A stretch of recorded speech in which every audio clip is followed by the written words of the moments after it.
Lie. Hey guys, what's up? My name is Dom. Welcome back to my channel. If you're new to my channel, I typically make bookish content, movie content, and anything else in between because I like to do whatever I want on this channel, and tonight is going to be TV show content. For today's video, I'm going to be tier ranking all the TV shows I watched in 2022. I know, I am so late to this, but I want to tier rank all the shows I watched in 2023, and I've been tier ranking my TV shows for the past couple years. So I didn't really want to skip a year, and also because in 2022 I watched some amazing TV. So we're going to be talking about something I should have spoken about last year. I watched 12 TV shows in 2022, so let's just jump right into the video. Alright, so unlike my movie tier ranking where I have a bajillion tiers, I only have 5 for the TV shows. So at the top we have And the Emmy Goes To. These are the absolute favorites of 2022. Then we have And the Nominees Are. So for these, they're not favorites, but I still vastly enjoyed them. So it's like the equivalent of 4 out of 5 stars. In the middle, we have Background Noise. This means the TV show was good. It was good enough for me to continue, but I was probably like on my phone sometimes. Then we have Something That Exists, which is an equivalent to like a 2 out of 5 star TV show. Those TV shows that I didn't like, but I couldn't really look away. And then at the bottom, we have Should Have Been Canceled. These are the shows I absolutely hated. Granted, looking at my list of shows, I don't think anything's gonna go there, but I made that tier just in case. And as you can see, these are the 12 shows I watched in 2022. Stranger Things, I'm gonna talk about each season individually just because I have widely different feelings about all seasons. But let's get started. So the first show I watched in 2022 is Arcane League of Legends. This show is based on the game League of Legends, which you do not have to have played in order to understand the show. I've never played the game, and yet I absolutely adore this show. I don't even know where to begin in order to describe what this is about, but we have magic, which is called Arcane. Some characters are working on that. We have separate character arcs about people living in the lanes, which is like where the poor people live. That section specifically focuses on sisters Vi and Powder and their relationship throughout the years and how that dynamic changes. And the story is told in 3 parts, and each part is different. And I don't want to say too much because I don't want to spoil the show. But this show, and I think it quite literally won some Emmys, but it definitely won an Emmy in my heart. And the Emmy goes to, it was one of the best shows I watched in 2022, and so early too. I know a lot of people watched this in 2021 when it came out, but I was a little late to the game. But this show has some of the best character studies I've ever seen on television, and even in movies, just some of the best character studies I've ever seen in media. The plot itself was very simple, but the character explorations were exquisite. I truly felt for every character, even the ones I didn't particularly like as people were still vastly interesting characters. And I don't know what the writers were on, but if they wanted you to hate a character, they did such a good job that even if a character had like 2 minutes of screen time and only that, they still did a good job portraying this person as like the ultimate asshole you want to fight. Or the exact opposite of the spectrum too, just a lovable character. Even if they only show up for 2 minutes, you're going to be thinking about that character for the rest of the show. Powder/Jinx has one of the best character arcs I've ever seen. I think the writers handled her trauma and then essentially like her downfall. I don't want to call it a downfall, but like her de-evolution from a good person to what she is now.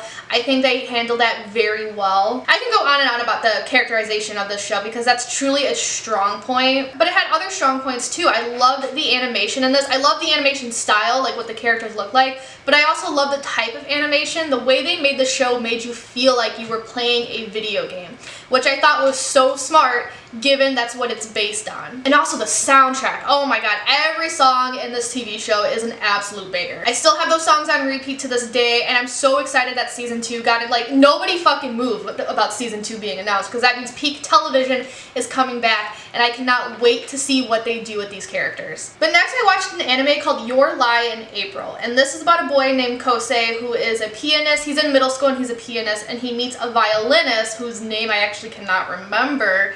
They become friends, but unfortunately the violinist has, I believe, cancer, and it explores their friendship dynamic with that in mind. I watched this show because it's highly praised everywhere you go. Literally everyone who's seen this loves this show. So I went into this with really high hopes. Unfortunately, I think I was too old when I finally watched this for the first time because I didn't get the feelings a lot of people did. It's not a nominee, unfortunately. I don't want to put it, Something That Exists is too cruel, but I wasn't liking it enough for Background Noise either. Y'all are gonna beat my ass in the comments.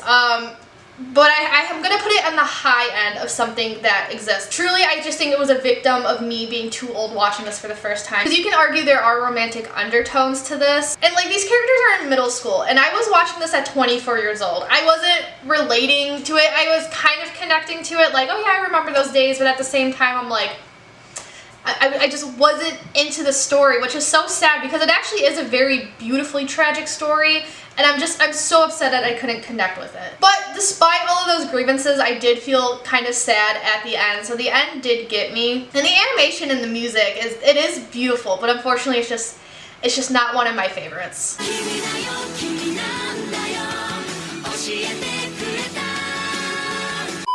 And of course, in 2022, I watched Demon Slayer: The Entertainment District arc. Demon Slayer takes place in a world where demons are running amok, they eat humans, and one day Tanjiro's sister Nezuko is turned into a demon, so he joins the Demon Slayer Corps in order to turn her back into a human. In the Entertainment District arc, our main trio plus Nezuko is going with Hashira to the Entertainment District, and they gotta fight off some demons, and it was a fun arc. It's definitely my favorite in the anime so far. I'm gonna give this an Emmy. Just a great story, great characters, and they went above and beyond with the animation for this show. And another reason I like it too is because I was expecting one ending for the Hashira, and I would have been upset if they went with that just because it seemed repetitive, but they ended up not going with that, so I was like, perfect. Next is All of Us Are Dead, which is a South Korean show, and it takes place in a high school that has a zombie outbreak, so our main group is trying to stay alive. I'm not like a huge zombie person because after a while I feel like all the stories feel the same. This show did do something slightly different, and that would be the only reason I would watch a season 2. Otherwise, just wasn't a fan of this show. It's something that exists. It uses a lot of the same tropes that other zombie shows use, so again, it seemed like repetitive after a while. And I just remember being so frustrated because you are watching a show about teenagers, and at times they do act like teenagers, and you know, teenagers can be frustrating sometimes. So it was frustrating in that regard, but like, you know, in ways it's supposed to be. But then there were just other scenes where it's like, okay, even teenagers know not to act like this or not to do this. And then it was frustrating for the wrong reasons at some point. And then other scenes were kind of boring, and it's like, how do you make a zombie show boring? It's one of the rare shows, because usually when I watch TV, you know, I sit down and watch an episode from beginning to end. This is one of the rare shows where I couldn't do that. Oftentimes I would stop in like the middle of an episode and just take a break and pick up the next day because I couldn't handle it, but for some reason I didn't drop the show, hence why it's in something that exists and not should have been canceled. I don't know if they ever made a season 2. I know they were talking about it, but if they made a season 2, let me know. There's one character I want to see where her character arc is going. That's the only reason I would watch the show. Even then, I might just look up a summary. Then we have Attack on Titan Season 4 Part 2. So if you don't know what Attack on Titan is about, where do I fucking begin with this show? To say the least, because a lot goes on in this TV show. Attack on Titan takes place in a future where humans were being eaten by titans, these giant humanoid things. So the last of the humans live within these 3 walls, and then our main character, Eren Yeager, decides to join the Scouts so he can leave those walls and figure out the secrets to humanity. And at no point will you know where this show is going. Season 4, especially Part 2, is so widely different than the first season. I can't even believe they're the same show, but like, this show needs more awards. It's in no way underrated, like especially if you're in the anime world. Like every time, and I remember the first episode of this season, Crunchyroll crashed because so many people were logging in at the same time. Even this year with the final episode, a lot of streaming services were crashing. So it's not underrated, or like under talked about by any means. It's a very popular show. I'm just trying to get a lot of like non-anime people to watch it because it's actually one of the best stories I've ever consumed, and no matter what type of media, whether that's, you know, anime, Western animation, Western live action, movies, books, what have you. The plot twists in this show are just so insane and over the top in a sense, but like it's so the hints of foreshadowing, like they're there. So the plot twists, as big and grandiose as they are, they make sense. But the hints of foreshadowing are just so intricately woven throughout the show. It makes me like inspired to become smart because I wish I could write something like that. Now that the show's complete, I'm struggling to talk about this specific season that I watched in season 2, but like the direction that season took took. It just kept dropping bombshell after bombshell. And there's like one scene specifically, I don't even want to say what the scene's called just because that's a huge spoiler, but like my mouth was on the floor. I think this season specifically made me cry the most. I want to say it is a very emotional show. It's a very action-packed show, but at the same time it has some of the best depictions of the rawest human emotions I've ever come across in fiction, which is why I think I cry so easily when it comes to this show. Like these characters don't feel like characters. They feel like real human beings, and I feel like I'm reading, watching, whatever, an actual true story, which sounds funny given it's about these giant, grandiose humanoid titans, but like that's just how real the emotions feel, and especially this past season. The people who made the anime in 2022, whether that's the director, the writers, the animators, the music composer, they really outdid themselves. Next, I watched a popular anime called Parasite. This takes place in a world where these aliens come down and they take over the humans. An alien pops into our main character, except he's able to stop it before it reaches the brain, so the alien just takes over his hand. I thought this was just okay. I didn't like this one as much as a lot of people seem to. It's at the very high end of something that exists, because I did like it more than Your Lie in April, admittedly. It's at the very high end of something that exists, but it's also at the very low end of background noise. So I'm gonna be nice and put it in background noise. I think my issue with this was that the arcs just felt too rushed. I don't know what the manga's like, so maybe the manga fixes these issues. But the arcs in the anime felt a little too rushed. Like I felt like the 3 to 4 episodes that were dedicated to each arc just wasn't enough. The pacing was just a little too fast and choppy. At that point, I had just consumed so much anime media about main characters being half human, half something else, that I was kind of tired of the concept, so that's probably also why this show was like a 3 out of 5 and not anything higher. If I had watched this earlier in my life and it wasn't in the midst of stuff like Attack on Titan and Demon Slayer and then Tokyo Ghoul, because I was reading the manga around the time, I probably would have liked this a lot more, because I do feel like it has a lot to say, especially about people as they grow, and there were a couple of scenes that got me, and the music was pretty good too. So I don't want to say it's a bad show, but like maybe I'm due for a rewatch or something.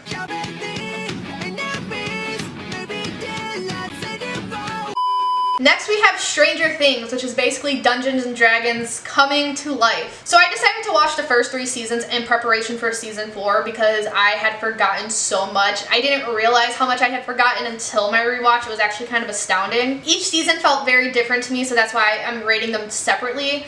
I will say season 1, not as great as I remember it being, and maybe that's because I think the show gets better as it goes on, which isn't a bad thing. You want that, like you want to succeed in the first season, obviously. You want your story to just keep getting better. So I think because I had other Stranger Things content to compare it to, that's why it wasn't as great as it was when I watched it at 18 years old.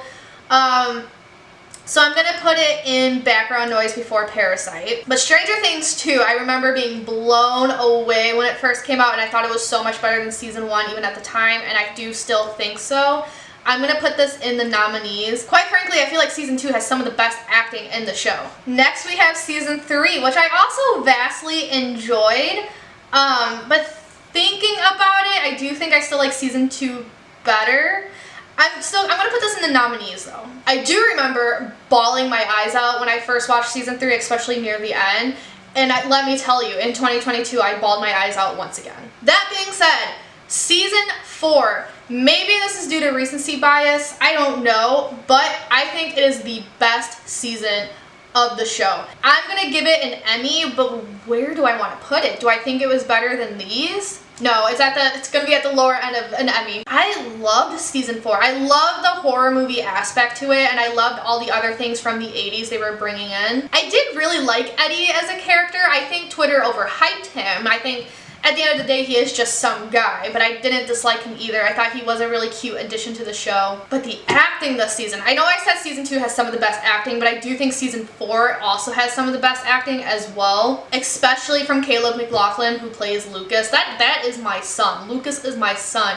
He had me sobbing. I was a hot mess at the end of the season. There were a few twists that I found to be a bit predictable, and I was actually shocked when I went on Twitter and people didn't see some of these things coming, and I was like, are y'all serious? There was one part they caught me off guard there, and I see y'all y'all got me there. But I really do think season 4 had a lot of cool stuff, and the wait for it was definitely worth it. During the Halloween season, actually this was November 1st, but it still counts. I finally watched Over the Garden Wall for the first time, which is a really popular show from Cartoon Network. And it's about two brothers exploring this land that's basically not theirs.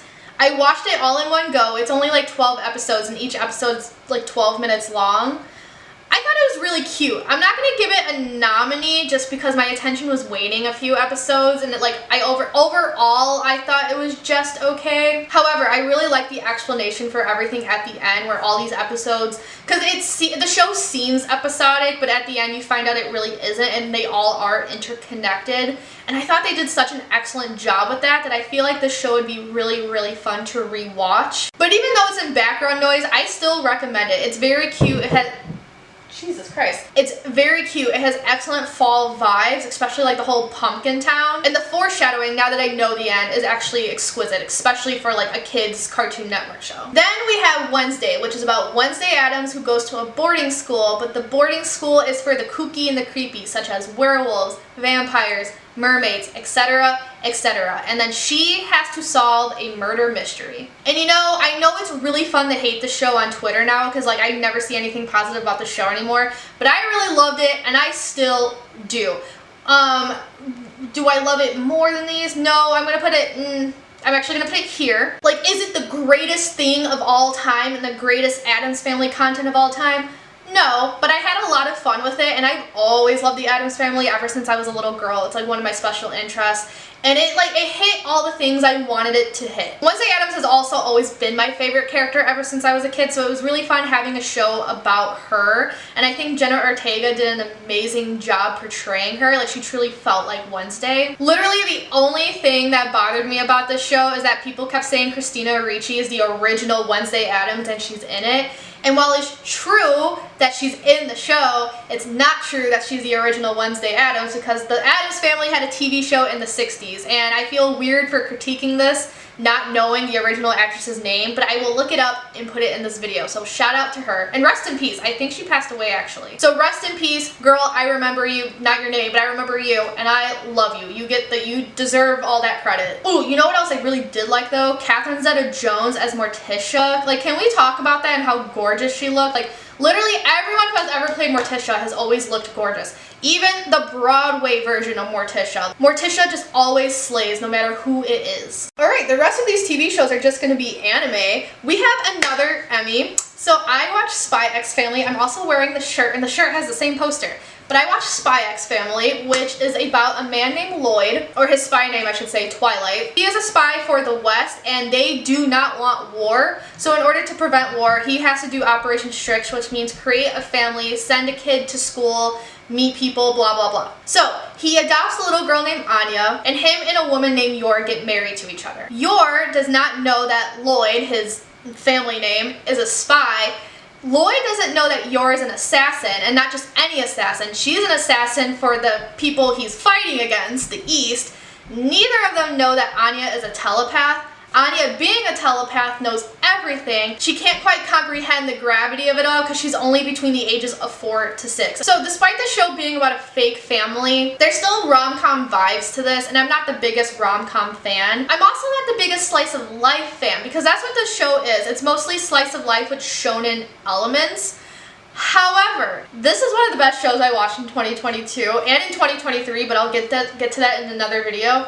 I am absolutely obsessed with this show. And you know what? I'm going to rate it, I'm going to rate it as the best show I watched in 2022, simply because it's become such like a comfort show. Like, writing wise, so I think like Arcane and Attack on Titan are better. Yeah, but when it comes to like actual comfort in a show I can rewatch, and characters I read fan fiction about and I always think about, it's the best. I don't know what it is about this show that made me like it, because I feel like, you know, not being a rom-com fan, not being a slice of life fan, I should hate this show, but I don't. Like, Lloyd and Yor are so cute. They're not even romantically involved, and yet they have me like giggling and kicking my feet in the air. Anya is hilarious. And I feel like this show, one of the things that makes it so great is it takes so many anime tropes but makes fun of them in a way, or just doesn't include certain tropes you would think they would include. For example, like, Yor really isn't sexualized in the show, which I greatly appreciate because I find like a lot of anime women tend to be sexualized. The dress she wears on her missions are a little revealing, but like, it's not for fan service. It's the whole point. It's because she kind of makes herself out to be like an escort in order to get her future victims to trust her, and then once she has that trust, that's when she starts killing them. So if she's sexualized in those scenes, like, it's actually purposeful. It's not just to give fans a boner, if that makes sense. Anya doesn't act like a typical anime kid. Sometimes I have trouble with kids in anime because I feel like they don't act like kids. Like, if you tell me a character's 4, they're more than likely going to be acting like a 10-year-old, and I've never liked that. I love Anya so much because she actually acts like a 4-year-old, and it's just so refreshing to see, which is so weird to say, but like, if you've been around anime enough, I feel like you would know what I'm talking about. And this is a really weird one, but I feel like people should be warned about this going in. One trope it does have is like the cis-con trope. Like, Yor's brother is like weirdly protective. I should use the word protect. I don't want to say in love because it's not really romantic feelings. He is weirdly protective and obsessed with her. I find sometimes when animes include that trope, like, it's supposed to be hot, and it's really weird. It's always made me uncomfortable, and I was so worried when Yuri got introduced. However, in this story, it is so clear you are not supposed to be rooting for him. You are supposed to find it weird. Even Yor thinks it's weird. Like, it's not reciprocated like that at all. Like, she cares for her brother, but not to the extent he cares for her. It's just refreshing that even the manga and the anime, the narrator, the fictional narrator, whatever, is not rooting for him. The show's just so cute, and it has something for everyone. I actually like that it has the shonen elements and the slice of life elements, because I feel like that's sometimes what we want from a story. Like, we grow so attached to these characters, and like, yes, we want plot, but I know sometimes for me, I do want a chapter or two where it's just the characters doing their own thing that has nothing to do with the plot, because I feel like that enhances characterization. And this show is actually, despite being like mostly slice of life, I think it balances really well, because it'll have like 1 or 2 episodes that are just the family doing family things, but then it'll spend like 5 episodes progressing the plot, and it switches off, which maybe that's why it works so well for me despite not liking slice of life, because I think it does that switch so well. That's why I can still like hold on to my attention after all this time. And as impatient as I am actually glad this show's very slow burn, because like, let's face it, like, Lloyd and Yor are obviously going to be romantically involved by the end of the story. They're going to be a real family, as these stories tend to do, but I'm glad it's slow and we actually get to dive into these characters and there is development. None of it feels superficial, and it feels so natural, which I think is why I'm able to connect with these characters so well. And I can go on and on about this show, and I would like to leave things to say for the 2023 video, because season 2 came out in 2023. So I'm gonna move on from that and start talking about Chainsaw Man. Chainsaw Man takes place in a world that is run amok by devils. Kind of the same concept as Demon Slayer, Tokyo Ghoul, and Parasite, where like the devils are not necessarily eating people, but they feed off of people's fear, and they can kill humans. Actually, thinking about it, I do think they eat humans. Our main character, Genji, he is so poor, like literally lives in a shack. He has maybe a slice of bread a day. He gets attacked, and then his pet devil, who's a chainsaw devil, takes over his heart, and now Denji is the Chainsaw Man, and he works for the public safety to defeat other devils. I don't even know where to put this. The first season, because I am reading the manga right now, so I am like miles ahead of where the first season ends. So it's like hard to talk about it because I think the story actually gets better once the first season's passed. I'm going to put this here. No, I'll put it before Parasite, only because with Chainsaw Man I was willing to keep going. It's the victim of being similar to other things I was consuming, so maybe that's another reason I feel the way I do. But it is so, I don't even know how to describe the show, because Denji is not, he's just not a main character I've like read from before. His goals have technically been met by episode 2. He just wants a place to stay and food to eat. So he spends the rest of the season trying to figure out what to do. So now his new goal is kissing a girl, touching boobs. All this shit's going on around him, and that's his main focus. Just basically having sex with Makima. Just some of the shit that comes out of his mouth and the other character's mouth. It's one of the most baffling shows I've ever seen. It's like I wasn't liking it, and yet I was seated every week for a new episode, and I've since continued the manga. So obviously it has my attention. I don't want to call it a train wreck you can't look away from, because it's not a train wreck. Like, it's a very contained, well-written story of sorts. I don't know, I just found it so baffling. I think it's because I find Denji to be baffling, and I feel like if he was in any other story I would not be liking it, but like, the way the story's framed, it works. He works as a main character. But despite my grievances with him, I love the action in the show. I know the author of the manga is a huge Western Hollywood film buff, and that he wanted his anime to feel like that, and I think with the action they definitely achieved that. The music in the show is exquisite. It's a weird mix of like lo-fi music, lo-fi, however that's pronounced, the really calm music, and then dubstep, and every song is so befitting of its scene. Definitely one of the best scores of any show I've ever seen.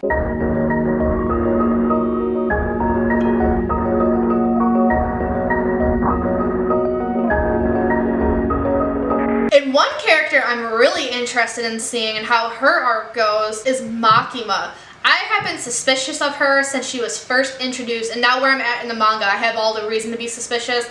But I was so suspicious for her the moment she was introduced, just because, like, she seemed so nice, and she's, like, weirdly saying the right things, but you know she has an ulterior motive, and she's probably, like, super evil deep down. And you just know she's highly manipulative. She's apparently so well written, I'm seeing people online fall for it. And the point of her character just going over multiple heads. So something is up with that woman, and I'm excited to see what her true motives are. You know what, I did cry. This show killed off one of my faves, and it like continued to rub it in my face for the rest of the season. My absolute favorite character is Power, and I think she's hilarious. Everything that comes out of her mouth, her and Denji are like the stupidest characters in this whole, dumbest characters in this whole story, but their antics together are hilarious. Definitely funny brother-sister vibes, so I'm excited to see how that relationship grows. And yeah, it's a show. Like, it's a show that exists, but like, a better part of existing. I don't know why I continued with the manga, but I'm glad I did, because it does get better, and I'm just really interested to see where the story's going and what the author has to say, because a lot was said in that first season. And then finally, I ended 2022 with the first 2 seasons of Tokyo Ghoul. Tokyo Ghoul takes place in a universe where ghouls are running amok. They eat humans, however they can disguise themselves as humans, so people are very weary of them. One day our main character Kaneki gets an organ transplant, and he is now half human and half ghoul, and he wants to create a world where these 2 species can coexist. If you have been on this channel for a while, you know I've read and loved the manga, and despite all the warnings given to me, I just had to watch the anime just to see what people were talking about, because I heard it was a shit adaptation. And I have to say, I kind of agree. It's like, yeah, it's the one show out of all the shows I watched in 2022, it's the one show that should have been canceled. I somewhat enjoyed season 1. The problem I had with season 1 is that they left out so much from the manga, like just a lot of characterization wasn't there, like the in-between scenes weren't there. They included like the major plot points, but it's like everything that happens in between, that's what makes these characters who they are. That's what makes these major plot points so important and hard-hitting. But because they missed out on those things, season 1 also felt kind of choppy, and then I just did not like season 2. I hated how they went off the manga, just because in season 2, Kaneki joins the cult, whereas in the manga he doesn't, because that goes against his morals. He wants the species to coexist, whereas the cult doesn't. The cult wants a human-free world, just wants to be ghouls. So I was really confused in why the anime took that direction, and just because the way it ends in the anime, it leads on for season 3 and 4 to not make any fucking sense, and I'll get to that in the 2023 video because I did continue it. And I just feel like the art style was kind of lacking. Like, it was okay, because I feel like Sui Ishida's art style would be hard to adapt, but at the same time I felt like it lacked. A lot of scenes weren't as hard-hitting as they were in the manga. Like, the I Am the Ghoul scene sent chills up my spine when I read it, and then when I watched it in the show, I was like, okay, like that was anticlimactic, you know what I mean? I think the only thing I liked about the anime was the OST. It does have a banger OST and a banger opening song.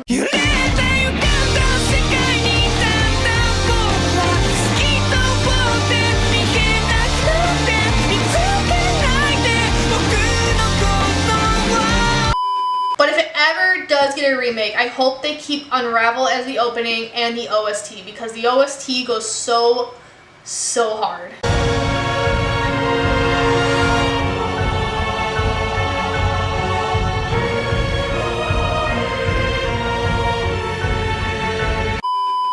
and here are my final tier rankings. And that is it for this video. More shows than I thought got an Emmy, which good for these shows. All things considered, I had a pretty great watch year in 2022. I just wish I didn't make the video so late because my thoughts aren't fresh and I felt like I was stumbling through talking about some of these. But let me know your thoughts down below if you've seen any of these shows or if there's a show you guys recommend. If you like this video, give it a big thumbs up, comment, subscribe. Y'all know the drill. And without further ado, I'm gonna peace out and I'll see you guys later. Ciao, tutti.